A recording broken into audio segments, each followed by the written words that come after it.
انسان ہر فکر اپنے ذمے لے لیتا ہے، ان کاموں کی بھی جو اس کے اختیار میں نہیں۔ اپنی ہر طلب اللہ سے مانگو اور قبولیت کا مکمل یقین رکھو۔ عزت کرو ان لوگوں کی جو اپنی مصروفیات میں سے آپ کے لیے وقت نکالتے ہیں، لیکن محبت کرو ان سے جو آپ کی خاطر ساری مصروفیات بھی ترک کر دیتے ہیں۔ کبھی کبھی خاموش رہنے کو بہت جی چاہتا ہے، مگر اس ڈر سے خاموش رہا نہیں جاتا کہ ہمارے اپنے یہ نہ سوچ لیں کہ ہم ان سے دور بھاگنا چاہتے ہیں یا پھر ان سے ہم خفا ہو گئے ہیں۔ جب انسان اندر سے ٹوٹ مر جاتا ہے تو وہ حد سے زیادہ خوش اخلاق ہو جاتا ہے۔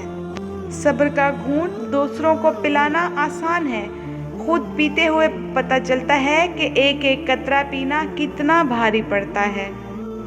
زندگی آخرکار رلا ہی دیتی ہے، پھر چاہے ہم اپنے ماں باپ کے کتنے ہی لاڈلے کیوں نہ ہوں۔ میں جانتا ہوں کہ میں کچھ تو ہوں، کیوں نہ کہ میرا رب کوئی بھی چیز بیکار نہیں بناتا۔ کم علموں کے پاس اتنا بیٹھو جتنا وہ آپ کے ساتھ سنجیدہ رہ سکتے ہیں۔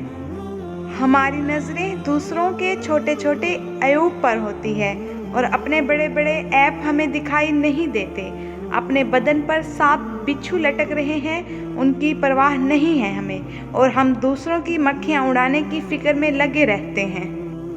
فاتحہ لوگوں کے مرنے پہ نہیں، احساس کے مرنے پہ پڑھنی چاہیے، کیوں نہ کہ لوگ مر جائیں تو صبر آ جاتا ہے، مگر احساس مر جائے تو معاشرہ مر جاتا ہے۔ زندگی کبھی کبھی ایسی ٹھوکریں مارتی ہے کہ انسان سیدھا سجدے میں جا کے گرتا ہے۔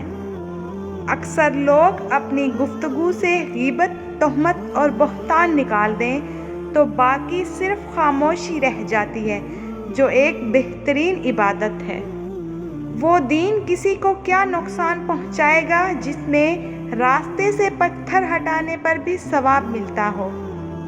نیکیاں کرتے جاؤ، دریا میں ڈالتے جاؤ، جب کبھی زندگی طوفان آیا تو یہی نیکیاں کشتی بن جائیں گی۔ ہر چیز کا صدقہ ہوتا ہے اور عقل کا صدقہ یہ ہے کہ جاہل کی بات کو برداشت کرو۔